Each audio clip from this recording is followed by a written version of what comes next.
नमस्कार सभी विद्यार्थियों का एक बार फिर से एग्री कोचिंग बाय विकास सर परिवार में स्वागत करता हूं। हम लोग रोज एग्रीकल्चर के बेहतरीन प्रश्नों के साथ मुलाकात करते हैं। जैसा कि आप लोगों को पता है, कृषि विज्ञान से संबंधित जितने भी एग्जाम होते हैं, चाहे भर्ती परीक्षा हो, चाहे कृषि पर्यवेक्षक, ICR, BHU, AFO, IBPS, agriculture TGT, PGT, जो भी इस तरीके के एग्जाम होते हैं, उनकी तैयारी से संबंधित प्रश्नों को रोजाना लेकर आते हैं। प्यारे विद्यार्थियों, जितने भी आप लोग हमारे चैनल से जुड़े हैं, सबका हम एग्री कोचिंग बाय विकास सर परिवार में स्वागत करते हैं। चलिए आज की क्लास शुरू की जाए। इस क्लास को शुरू से लेकर लास्ट तक जरूर देखिएगा, क्योंकि एक से एक बेहतरीन प्रश्नों को इसमें सम्मिलित किया गया है। तो फर्स्ट क्वेश्चन हमारे स्क्रीन पर है। क्वेश्चन कह रहा है, निम्नलिखित में से कौन सा उर्वरक भारत में उत्पादित नहीं होता है। तो आपको बताना है कौन सा ऐसा उर्वरक है जो भारत में उत्पादित नहीं होता। DAP, urea, muriate of potash या TSP। तो इन चारों में से बताइए कौन सा करेक्ट आंसर हो जाएगा। DAP का भी भारत में उत्पादित होता है, यूरिया भी उत्पादित होता है। 80% यूरिया हमारे इंडिया में ही उत्पादित होता है। लेकिन यहाँ पर म्यूरेट ऑफ पोटाश जो है, ये भारत में उत्पादित नहीं होता है, याद रखेंगे। तो यहाँ पर C ऑप्शन हमारा करेक्ट आंसर हो जाएगा। ठीक है। और इस म्यूरेट ऑफ पोटाश को MOP के नाम से भी जाना जाता है। इसके अंदर जो है पोटाश की मात्रा 58 से लेकर 60% तक इसमें पोटाश की मात्रा पाई जाती है। ठीक है, ये परसेंटेज में रहेगा। और इसी को हम किस नाम से जानते हैं, KCl के नाम से भी जाना जाता है, याद रखेंगे। और इसका कैसे होता है, जैसे अगर नमक और मिर्च को हम मिला दें, उस टाइप का ये दिखाई देता है म्यूरेट ऑफ पोटाश। ठीक है। और यहाँ पर TSP जो दिया है, ये ट्रिपल सुपर फास्फेट है। ठीक है। तो चलते हैं क्वेश्चन नंबर 2 पर। क्वेश्चन नंबर देखेंगे 2। क्वेश्चन नंबर 2 कह रहा है, जल के ऊर्ध्वाधर स्तंभ या तापीय स्थिरीकरण में तापमान विभिन्नता के आधार पर झील पारिस्थितिकी तंत्र, ठीक है, यही पूछा है, मेन चीज है। झील पारिस्थितिकी तंत्र को निम्नलिखित क्षेत्रों में विभाजित किया गया है, जिसमें सूर्य और पवन के सीधे संपर्क में आते हैं। तो ऐसा बताना है कौन सा झील पारिस्थितिकी तंत्र के अंतर्गत आता है। थर्मोक्लाइन, हाइपोलिनियम या एपिलिनियम या उपयुक्त में से कोई नहीं। तो इसका करेक्ट आंसर हो जाएगा यहाँ पर एपिलिनियम। ठीक है, C ऑप्शन यहाँ पर राइट आंसर हो जाएगा, जो कि जलाशयों के स्तर से मतलब सीधा संपर्क रखता है, प्रकाश संश्लेषण में भी महत्वपूर्ण भूमिका निभाता है, और झील पारिस्थितिकी तंत्र के अंतर्गत ये आता है। ठीक है, तो C ऑप्शन हमारा राइट है। चलते हैं क्वेश्चन नंबर 3 पर। क्वेश्चन नंबर 3 आपके स्क्रीन पर है।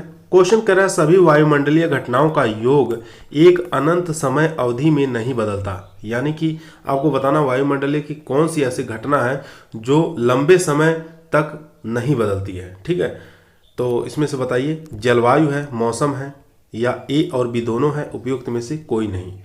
तो इसका करेक्ट आंसर हो जाएगा यहाँ पर A ऑप्शन। ठीक है, क्लाइमेट। क्लाइमेट जो है ये लंबे समय तक नहीं बदलता, लेकिन मौसम जो होता है ये परिवर्तनशील होता है। ठीक है, ये क्या होता है, परिवर्तनशील होता है। इसलिए हमारा A ऑप्शन यहाँ पर राइट आंसर हो जाएगा। चलते हैं क्वेश्चन नंबर 4 पर। क्वेश्चन नंबर 4 आपके स्क्रीन पर है। क्वेश्चन कर रहा है, टेट्रिकेल क्रॉस किसके बीच में हुआ है। ठीक है, आपको बताना है टेट्रिकेल का क्रॉस आपको बताना है गेहूं और एजिलॉप्स, गेहूं और चावल, गेहूं और मक्का, गेहूं और राई। इन चारों में से बताइए कौन सा करेक्ट आंसर हो जाएगा। सबसे पहले आपको बता दें कि टेट्रिकेल क्या होता है। मानव निर्मित खाद्यान्न है। ठीक है, यह एक प्रकार का मानव निर्मित खाद्यान्न है, याद रखेंगे। किसने विकसित किया था इस मानव निर्मित खाद्यान्न को, तो याद रखेंगे रिम्पू ने विकसित किया था। रिम्पू कौन से देश से संबंध रखते हैं, तो ये जापान देश से संबंध रखते हैं। अब आपको बताना किसके किसके बीच में क्रॉस हुआ था, तो इसका करेक्ट आंसर हो जाएगा यहाँ पर गेहूं और राई दोनों के बीच में क्रॉस करके इसको टेट्रिकेल निकाला गया था। ठीक है, तो कौन सी किस्म विकसित की गई थी, दोनों के बीच में क्रॉस तो करा दिया गया था, लेकिन किस्म कौन सी बनी थी, तो किस्म का नाम भी आपको याद रखना है DT46। ठीक है, ये किस्म विकसित किया गया था। चलते हैं क्वेश्चन नंबर 5 पर। क्वेश्चन नंबर 5 आपके स्क्रीन पर है। क्वेश्चन कर रहा है, बीज रहित तरबूज है। आपको बताना बीज रहित तरबूज कौन सा है। जैसे आपने नाम सुना होगा पूसा, बेदाना। ठीक है, तो इसमें से बताना है बीज रहित तरबूज क्या कहलाता है। हेक्साप्लॉइड होता है, टेट्राप्लॉइड होता है, ट्रिप्लॉइड होता है, या पेंटा ट्रिप्लॉइड होता है। तो इसका करेक्ट आंसर हो जाएगा ट्रिप्लॉइड होता है, यानी सी ऑप्शन यहाँ पर राइट आंसर हो जाएगा। चलते हैं क्वेश्चन नंबर 6 पर। क्वेश्चन नंबर 6 आपकी स्क्रीन पर है। क्वेश्चन कह रहा है पूसा जय किसान, जिसको बायो 902 के नाम से जाना जाता है, भारतीय सरसों का सोमा क्लोन किससे पृथक किया गया था। ठीक है, काफ़ी अच्छा क्वेश्चन है। पूसा, बोल्ड, क्रांति, वरुणा या वैभव। ये जो पूसा जय किसान है, जिसको बायो 902 के नाम से जाना जाता है, ये फर्स्ट बायोटेक द्वारा विकसित की गई किस्म है। ठीक है, पहली बायोटेक द्वारा विकसित की गई किस्म है। तो ये किसके सोमा क्लोन द्वारा पृथक किया गया था, तो ये हो जाएगा वरुणा। ठीक है, सी ऑप्शन यहाँ पर राइट आंसर हो जाएगा। वरुणा को ही T59 के नाम से जाना जाता है। तो ये दोनों चीज़ें याद रखेंगे, T59 और वरुणा, इसी के द्वारा सोमा क्लोन पृथक किया गया था। चलते हैं क्वेश्चन नंबर 7 पर। क्वेश्चन नंबर देखेंगे 7 नंबर क्वेश्चन कह रहा है बानेज और बार स्टार जीन को पृथक किया गया था। आपको बताना है किसके लिए पृथक किया गया था। बैसिलस थोरोजेंसिस, बैसिलस सबटिलिस या एग्रोबैक्टीरियम राइजोजीनस या बैसिलस ओमाइलो लिक्विफॉर्म्स। तो इन चारों में से बताइए कौन सा करेक्ट आंसर हो जाएगा। तो इसका करेक्ट आंसर हो जाएगा यहाँ पर डी ऑप्शन। डी ऑप्शन हमारा राइट आंसर हो जाएगा, बैसिलस ओमाइलो लिक्विफॉर्म्स। ठीक है, और किस किस्म के लिए विकसित किया गया था ये आप लोग कमेंट के अंदर बताइए। तो ये जो इसका बार्नेज और बार स्टार, ये जीन का प्रयोग किया गया था सरसों के अंदर। ठीक है, सरसों की कौन सी वैरायटी, DMR11। ठीक है, इसको धारा 11 के नाम से भी जाना जाता है। ठीक है, ये हर्बी साइड के रूप में प्रयोग किया जाता है, रेजिस्टेंट है। ठीक है, चलते हैं क्वेश्चन नंबर 8। क्वेश्चन नंबर देखेंगे 8 नंबर क्वेश्चन कर रहा है सूची 1 को सूची 2 के साथ सुमेलित करना है। ठीक है, तो सूची 1 को सूची 2 के साथ सुमेलित करना है। तो इसमें देखना डाई बैक किसके द्वारा लगता है, तो डाई बैक लगता है कॉपर की वजह से। ठीक है, कॉपर के डेफिशिएंसी के कारण डाई बैक लग जाता है। उसके बाद इंटरवेनियल क्लोरोसिस, ये लगता है FE की कमी के कारण। ठीक है, और लिटिल लीफ डिजीज जो है ये लगता है ZN, याद रखेंगे। और टर्मिनल लीफ नेक्रोसिस जो लगता है ये बोरान। तो इस प्रकार से आप मिलान कर देंगे। डाई बैक देख सकते हैं, कॉपर कहाँ है, यहाँ पर इसके साथ मिलान कर देंगे। और उसके बाद FE। ठीक है, तो आयरन इसके साथ हो जाएगा, ZN ये हो जाएगा लिटिल लीफ डिजीज। उसके बाद बोरान जो है यहाँ पर ये हो जाएगा टर्मिनल लीफ नेक्रोसिस बोरान। इस प्रकार से मिलान कर लेंगे। चलते हैं क्वेश्चन नंबर 9 पर। क्वेश्चन नंबर देखेंगे 9 नंबर क्वेश्चन कर रहा है कौन सा C4 पौधा है, मक्का है, गन्ना है, सोरगम है या उपयुक्त सभी। तो C4 पौधा बताना है आपको। तो यहाँ पर मक्का ये भी C4 प्लांट है, याद रखेंगे। गन्ना ये भी C4 प्लांट है, सोरगम ये भी C4 प्लांट है। इसके साथ आप याद रखेंगे बाजरा भी किया है, C4 प्लांट है, इसको भी आप याद रखेंगे। मक्का जो होता है ये द्विलिंगी होता है। ठीक है, क्या होता है, द्विलिंगी होता है। इसमें पर परागण होता है और इसके अंदर प्रोटो एंड्री पाई जाती है, याद रखेंगे। तो यहाँ पर हमारा करेक्ट आंसर हो जाएगा डी ऑप्शन, उपरोक्त सभी। चलते हैं क्वेश्चन नंबर 10 पर। क्वेश्चन नंबर देखेंगे 10 नंबर क्वेश्चन कर रहा है विटामिन D3 का अग्रदूत क्या है। आपको बताना है D3 का अग्रदूत क्या है, यानी कि D3 से कौन सा पहले कारक बनेगा। तो इसमें देखते हैं कोले कैल्सिफेरॉल, एग्रो कैल्सिफेरॉल या एग्रोस्टेरॉल या 7 डिहाइड्रो कोलेस्ट्रॉल। ठीक है, तो कोलेस्ट्रॉल का निर्माण सबसे पहले होता है D3 में। एक डी जो है विटामिन डी, इसका वैज्ञानिक नाम होता है कैल्सिफेरॉल। ये भी एग्जामों में पूछ लिया जाता है, कैल्सिफेरॉल किसका वैज्ञानिक नाम है, तो ये हो जाएगा विटामिन डी का। तो यहाँ पर विटामिन D3 से पहले किसका निर्माण होगा, तो 7 डिहाइड्रो कोलेस्ट्रॉल का। ठीक है, इसका निर्माण पहले होगा D3 से। तो यहाँ पर हमारा डी ऑप्शन राइट आंसर है। चलते हैं क्वेश्चन नंबर 11 पर। क्वेश्चन नंबर देखेंगे 11 नंबर क्वेश्चन कर रहा है निम्नलिखित में से कौन सा लिपिड प्रसंस्करण से संबंधित नहीं है। यहाँ पर नहीं पूछा है, तो देखते हैं डिगमिंग, उसके बाद विरंजन को ब्लांचिंग कहते हैं, उसके बाद बंध्याकरण बंध्याकरण स्टेरिलाइजेशन, उसके बाद गंधहरण। इन चारों में से बताइए कौन सा करेक्ट आंसर हो जाएगा। जो पूछ रहा है लिपिड प्रसंस्करण से संबंधित नहीं है, तो इसका करेक्ट आंसर हो जाएगा बंध्याकरण। सी ऑप्शन यहाँ पर राइट आंसर हो जाएगा, जिसको स्टेरिलाइजेशन के नाम से जाना जाता है। चलते हैं क्वेश्चन नंबर 12 पर। क्वेश्चन नंबर देखेंगे 12 नंबर क्वेश्चन कह रहा है फास्फोरस घुलनशील बैक्टीरिया है। इसमें से बताना है फास्फोरस घुलनशील कौन सा बैक्टीरिया है। बेसिलस मेगाथेरियम या क्लोस्ट्रीडियम पैस्चुरिनियम ए नाइजर या माइक्रोकोकस एएसपी। तो इसका करेक्ट आंसर हो जाएगा फास्फोरस घुलनशील जो बैक्टीरिया है वो बेसिलस मेगाथेरियम है। ए ऑप्शन यहाँ पर हमारा राइट आंसर हो जाएगा। चलते हैं क्वेश्चन नंबर 13 पर। क्वेश्चन नंबर देखेंगे 13 नंबर क्वेश्चन कह रहा है बीज उत्पादन और गुणवत्ता नियंत्रण में शामिल अग्रणी संगठन कौन सा है। NSC, ISTA, CSTL या SSFC। तो इसका करेक्ट आंसर हो जाएगा यहाँ पर NSC। ठीक है, ए ऑप्शन यहाँ पर राइट आंसर हो जाएगा। नेशनल सीड कारपोरेशन इसका नाम होता है। इसकी स्थापना 1963 में हुई थी और कहाँ पर स्थापित है, ये दिल्ली में स्थित है। ठीक है, याद रखेंगे। चलते हैं क्वेश्चन नंबर 14 पर। दोस्तों, यदि आप लोगों को एग्रीकल्चर के किसी भी एग्जाम में सिलेक्शन लेना है तो ईमानदारी के साथ चैनल को जरूर सब्सक्राइब करें। यह आपका परिवार है जो सरकारी नौकरी की तरफ ले जाएगा। तो क्वेश्चन नंबर 14 आपकी स्क्रीन पर है, इसको ध्यानपूर्वक पढ़िए और इसका आंसर दीजिए। सूची 1 को सूची 2 के साथ मिलान करना है। ठीक है, एक तरफ सूची 1 के अंदर क्रॉप दिया हुआ है, दूसरी सूची के अंदर टेस्ट वेट दिया हुआ है। तो देखते हैं, आपको बताना है वीट का टेस्ट वेट कितना होता है। तो वीट का टेस्ट वेट होता है 40 ग्राम। ठीक है, याद रखेंगे।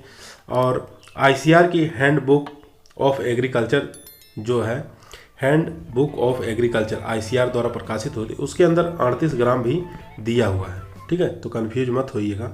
अगर 38 ग्राम दे रहा है तो 38 ग्राम, 40 ग्राम दे रहा है 40 ग्राम। इसके बाद देखेंगे बासमती राइस का टेस्ट वेट जो होता है वो होता है 21 ग्राम। ठीक है, और उसके बाद राइस का जो होता है टेस्ट वेट वो होता है 25 ग्राम, याद रखेंगे। और मस्टर्ड का होता है 3 से लेके 5 ग्राम। इस प्रकार से हम मिलान कर लेंगे। ठीक है, तो चलते हैं क्वेश्चन नंबर 15 पर। क्वेश्चन नंबर देखेंगे 15, कांग्रेस घास है, इसमें से बताना है कांग्रेस घास कौन सा है। साइनोडान डेक्टाइलान या डिजिटेरिया पुरपुरिया या सिबोपोगान साइट्रेस या पार्थेनियम हिस्टेरोफोरस। तो यहाँ पर साइनोडान डेक्टाइलान जो दिया हुआ है ये धूप घास का वैज्ञानिक नाम होता है, याद रखेंगे। ये भी एग्जाम में पूछ सकता है। तो इसका यहाँ पर करेक्ट आंसर हो जाएगा कांग्रेस घास का वैज्ञानिक नाम जो होता है पार्थेनियम हिस्टेरोफोरस होता है। डी ऑप्शन यहाँ पर हमारा राइट आंसर हो जाएगा। चलते हैं क्वेश्चन नंबर 16 पर। क्वेश्चन नंबर देखेंगे 16, बहुत ही बेहतरीन अच्छा क्वेश्चन है। मल्चिंग सहायक होता है मिट्टी की उर्वरकता में वृद्धि करना, ये एकदम नहीं, गलत है। मिट्टी की संरचना में सुधार करना, ये भी गलत है। और नमी संरक्षण, ये हमारा करेक्ट आंसर हो जाएगा। मल्चिंग जो होता है ये नमी संरक्षण में सहायक होता है। सी ऑप्शन यहाँ पर करेक्ट आंसर हो जाएगा। बेहतर फसलें, ये तो एकदम गलत है। ठीक है, और खरपतवार नियंत्रण में भी मल्चिंग सहायक होता है। खरपतवार नियंत्रण में भी ये सहायक होता है, ये भी याद रखेंगे। चलते हैं क्वेश्चन नंबर 17 पर। क्वेश्चन नंबर देखेंगे 17 नंबर क्वेश्चन कह रहा है जहां सतह लहरदार है वहां सिंचाई की विधि है बाढ़ सिंचाई, छिड़काव सिंचाई, ड्रिप सिंचाई या उपसतह सिंचाई। तो यहाँ बाढ़ सिंचाई जिसको हम फ्लोड इरिगेशन कहा जाता है। ठीक है, फ्लोड इरिगेशन के नाम से जाना जाता है। ये कहाँ पर अपनाया जाता है, HR और PB में इसको अपनाया जाता है। ये किसकी खेती के लिए है, तो धान की खेती के लिए अच्छा माना जाता है।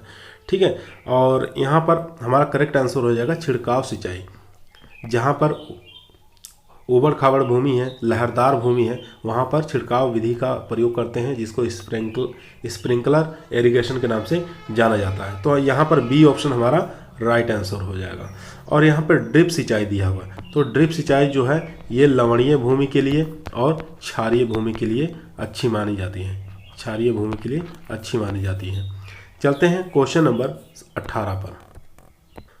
क्वेश्चन नंबर देखेंगे 18 नंबर क्वेश्चन कह रहा है फसलों के बोने से पहले एक अच्छी बीज क्यारी बनाने के लिए खेत में की जाने वाली जुताई की विभिन्न क्रियाओं को क्या कहा जाता है। प्राथमिक जुताई, माध्यमिक जुताई, प्रारंभिक जुताई या कम जुताई। तो इसका करेक्ट आंसर हो जाएगा सी ऑप्शन। ठीक है, प्रारंभिक जुताई इसको कहा जाता है। तो याद रखेंगे ट्री टीलेज। चलते हैं क्वेश्चन नंबर 19 पर। क्वेश्चन नंबर देखेंगे 19 नंबर क्वेश्चन कर रहा है केंद्रीय कपास प्रौद्योगिकी संस्थान कहाँ स्थित है? भोपाल, लुधियाना, मुंबई या कोलकाता? तो भोपाल के अंदर जो अनुसंधान केंद्र स्थित है IISC है और CIAE है। ये दोनों अनुसंधान केंद्र भोपाल के अंदर स्थित है। लुधियाना की बात करें तो लुधियाने में IIMR है और इसके साथ आपको याद रखना है CIPHET। ठीक है, ये अनुसंधान केंद्र लुधियाना। तो यहाँ पर सी ऑप्शन हमारा राइट आंसर हो जाएगा मुंबई। मुंबई में केंद्रीय कपास प्रौद्योगिकी संस्थान स्थित है, इसको CICT के नाम से जाना जाता है। चलते हैं क्वेश्चन नंबर 20 पर।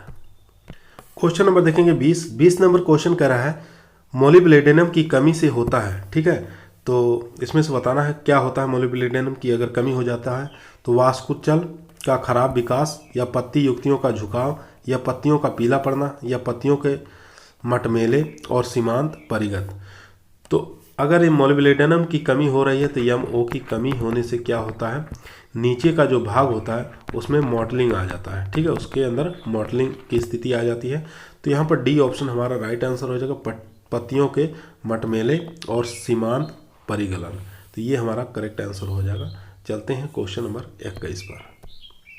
क्वेश्चन नंबर देखेंगे 21 नंबर क्वेश्चन कर रहा है निम्नलिखित में से कौन सी लवणीय और क्षारीय मिट्टी की विशेषताएं हैं? ठीक है, लवणीय और क्षारीय मिट्टी की विशेषताएं पूछा है, दोनों का पूछा है।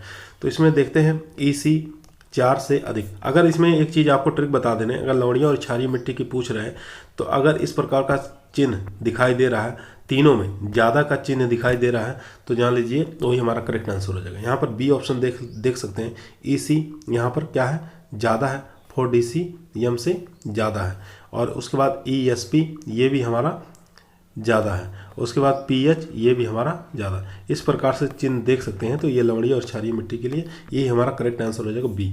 और ये जो फर्स्ट ऑप्शन देख रहे हैं ये लवणीय भूमि के लिए है। ठीक है, ये लवणीय भूमि के लिए है। चलते हैं क्वेश्चन नंबर 22 पर। क्वेश्चन नंबर देखेंगे 22 नंबर क्वेश्चन कह रहा है पाइराइड में सल्फर होता है। ठीक है, पाइराइड के अंदर सल्फर की मात्रा बताना है, कितनी होती है, FeS2। ठीक है, इसको पाइराइड्स कहा जाता है। 22 से 24, 12 से 18, 28 से 30 या 30 से 32। तो पाइराइड्स का प्रयोग हम कहाँ पर करते हैं? तो पाइराइड्स का प्रयोग हम क्षारीय भूमि में करते हैं। ठीक है, क्षारीय मृदा के अंदर पाइराइड का प्रयोग करते हैं और ये सुधारने के रूप में सुधारक का काम करता है पाइराइड्स जो होता है मृदा का। ठीक है, तो इसके अंदर सल्फर की मात्रा जो पाई जाती है वो 22 से 24% पाई जाती है। ए ऑप्शन यहाँ पर राइट आंसर हो जाएगा। एक चीज़ और, जिप्सम के अंदर भी कभी कभी पूछ लेता है। तो जिप्सम का सूत्र होता है CaSO4 2H2O।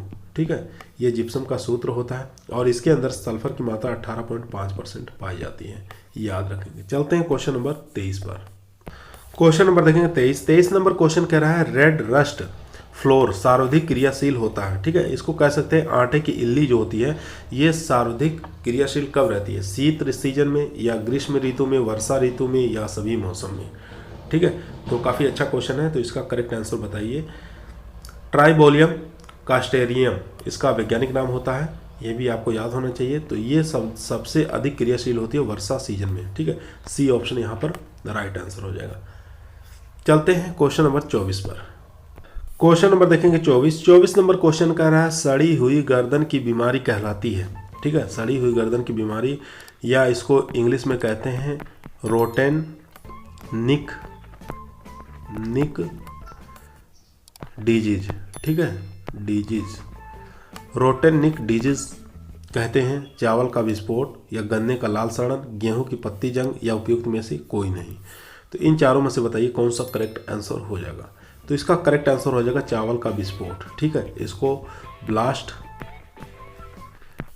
ऑफ राइस के नाम से जाना जाता है। तो इसका करेक्ट आंसर हो जाएगा ए ऑप्शन। और यहाँ पर लीफ रस्ट ऑफ व्हीट दिया हुआ है, गेहूं का पत्ती जंग रोग कहते हैं इसको, लीफ रस्ट ऑफ व्हीट। तो ये होता है, इसको ब्राउन रस्ट के नाम से भी जाना जाता है, याद रखेंगे। चलते हैं क्वेश्चन नंबर, ए ऑप्शन यहाँ पर सही है। चलते क्वेश्चन नंबर 25 पर।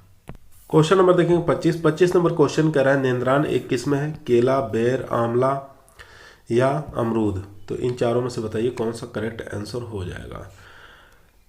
तो इसका करेक्ट आंसर हो जाएगा नेंद्रान, जो एक किस्म है, केले की किस्म है, जिसका प्रयोग हम सब्जी बनाने में भी कर सकते हैं। ठीक है, चलते हैं क्वेश्चन नंबर 27 पर। क्वेश्चन नंबर देखेंगे 26 नंबर क्वेश्चन कह रहा है निम्नलिखित सब्जियों में त्रिपोलाइडी का व्यावसायिक उपयोग किया जाता है, तरबूज, बैगन, टमाटर या फूल गोभी। तो आपको बताना है सब्जी कौन सी ऐसी सब्जी है जिसमें त्रिपोलाइडी का व्यावसायिक उपयोग किया जाता है। तो मालूम होना चाहिए कि तरबूज के अंदर त्रिपोलाइडी का प्रयोग किया जाता है, क्योंकि उसको सीडलेस करने के लिए, ठीक है, सीडलेस करने के लिए त्रिपोलाइडी का प्रयोग किया जाता है। तो ए ऑप्शन यहाँ पर हमारा राइट आंसर हो जाएगा। चलते हैं क्वेश्चन नंबर 27 पर। क्वेश्चन नंबर देखेंगे 27 नंबर क्वेश्चन कह रहा है आत्मा एक महत्वपूर्ण घटक है। किसका आत्मा एक महत्वपूर्ण घटक है? तो NARRS का, NATP का, या NAEP का, या KVK का।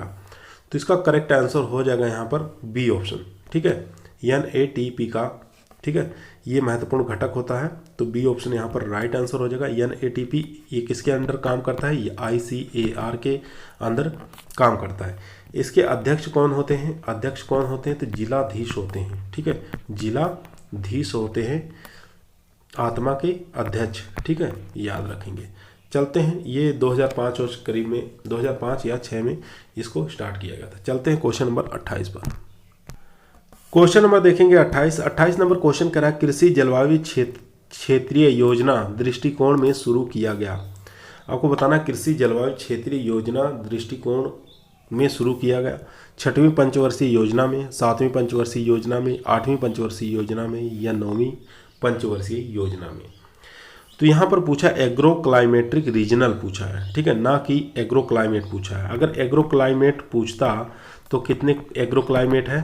तो एग्रो क्लाइमेट है हमारे यहाँ 15। ठीक है, तो इनको 15 को कितने भागों में बांटा गया है, या क्षेत्रीय योजना में बांटा गया है? तो 72 भागों में बांटा गया है। तो ये कौन सी पंचवर्षीय योजना के तहत है? तो ये 9वीं पंचवर्षीय योजना के तहत है। डी ऑप्शन यहाँ पर हमारा राइट आंसर हो जाएगा। चलते हैं क्वेश्चन नंबर 29 पर। क्वेश्चन नंबर देखेंगे 29 नंबर क्वेश्चन कह रहा है टैमवर्थ और मिडिल व्हाइट यॉर्कशायर किसकी नस्लें हैं? भैंस की, बकरी की, मवेशी की, या स्वाइन की। तो ये करेक्ट आंसर हो जाएगा यहाँ पर स्वाइन, जिसको पिग कह सकते हैं। ठीक है, पिग या सुअर कह सकते हैं, इसकी ये नस्लें हैं। तो डी ऑप्शन यहाँ पर राइट आंसर हो जाएगा। चलते हैं क्वेश्चन नंबर 30 पर। क्वेश्चन नंबर 30 आपके स्क्रीन पर है। सूची 1 को सूची 2 के साथ मिलान करना है। एक तरफ पास्चुराइजेशन एनिमल दिया है, एनिमल हस्बेंड्री का ये क्वेश्चन है। तो आपको टर्म बताना है किसके साथ मिलान करना है। ठीक है, फ्लोइंग किससे संबंधित है? तो ये हो जाएगा मेयर के साथ। उसके बाद लैम्बिंग किससे संबंधित है? तो लैम्बिंग आपका हो जाएगा क्यू से। उसके बाद यहाँ पर फोरोइंग किससे संबंधित है? तो फोरोइंग समस्या इसमें संबंधित हो जाएगा सो के साथ। उसके बाद वेल्पिंग हो जाएगा बीट्स के साथ। ठीक है, तो इस प्रकार से हम मिलान कर लेंगे, यानी कि 4 के साथ, उसके बाद फर्स्ट के साथ, 2 के साथ, 3 के साथ, इस प्रकार से मिलान हो जाएगा। चलते हैं क्वेश्चन नंबर 31 पर। क्वेश्चन नंबर देखेंगे 31 नंबर क्वेश्चन करा प्रबंधन शब्द की उत्पत्ति हुई है लैटिन से, फ्रेंच से, ग्रीक से, या संस्कृत से। तो मैनेजमेंट शब्द की उत्पत्ति किससे हुई है? तो ये इसका करेक्ट आंसर हो जाएगा फ्रेंच से। बी ऑप्शन यहाँ पर राइट आंसर हो जाएगा। चलते हैं क्वेश्चन नंबर 32 पर। क्वेश्चन नंबर देखेंगे 32 नंबर क्वेश्चन करा कृषि सिलवी बागवानी का अर्थ क्या होता है? घास के साथ पेड़ उगाना, वार्षिक फसलों के साथ बढ़ते पेड़, फलों और फसलों के साथ पेड़ उगाना, या फसलों, बागवानी और फसलों के साथ बढ़ते पेड़। ठीक है, तो इसमें करेक्ट आंसर हो जाएगा हमारा डी ऑप्शन। ठीक है, फसल से संबंधित आ जाएगा, उसके बाद बागवानी आ जाएगा, और इसमें पेड़ आ जाएंगे। ठीक है, ट्री आ जाएंगे, यानी सिल्वी, एग्रो, ट्री तीनों आ गए इसके अंदर। तो डी ऑप्शन यहाँ पर हमारा राइट आंसर हो जाएगा। चलते हैं क्वेश्चन नंबर 33 पर। क्वेश्चन नंबर देखेंगे 33 नंबर क्वेश्चन करा खेतों, घरों और नहरों को हवा से बचाने के लिए लगाए गए पेड़ों की पट्टियों को कहा जाता है? शेल्टर बेल्ट्स कहा जाता है, विंड ब्रेक कहा जाता है, एली क्रॉपिंग कहते हैं, ऑल ऑफ दीज। तो ऐसे चीज़ों को क्या कहा जाता है? तो शेल्टर बेल्ट्स कहा जाता है। ए ऑप्शन यहाँ पर राइट आंसर हो जाएगा। ठीक है, विंड ब्रेक नहीं कहा जाता है, ना ही एली क्रॉपिंग कहा जाता है। तो ए ऑप्शन यहाँ पर हमारा राइट आंसर हो जाएगा। चलते हैं क्वेश्चन नंबर 34 पर। क्वेश्चन नंबर 34 आपकी स्क्रीन पर है। अंतर्राष्ट्रीय वानिकी अनुसंधान केंद्र C4 जिसको कहा जाता है स्थित कहाँ पर है? नैरोबी केन्या, वियना ऑस्ट्रिया, या बोगोर इंडोनेशिया, या इबादान नाइजीरिया। तो इसका करेक्ट आंसर हो जाएगा यहाँ पर बोगोर इंडोनेशिया। सी ऑप्शन यहाँ पर हमारा राइट आंसर हो जाएगा। चलते हैं क्वेश्चन नंबर 35। क्वेश्चन नंबर देखेंगे 35। आज का हमारा लास्ट क्वेश्चन रहेगा। NBFGR का मतलब क्या होता है? National bureau of fish genetic resources, यही सही है। फर्स्ट यही ऑप्शन हमारा करेक्ट आंसर हो जाएगा, ए ऑप्शन। ठीक है, N से नेशनल, B से ब्यूरो, F से ऑफ, F से फिशरीज, G से जेनेटिकल, R से रिसोर्सेज। तो यहाँ पर ए ऑप्शन हमारा राइट आंसर। चल, आज का हमारा क्वेश्चन यही समाप्त हुआ। आज की वीडियो कैसे लगी आप लोग कमेंट के अंदर बताइएगा। कल फिर मुलाकात करते हैं एक नई वीडियो के साथ। तब तक सभी लोगों को धन्यवाद।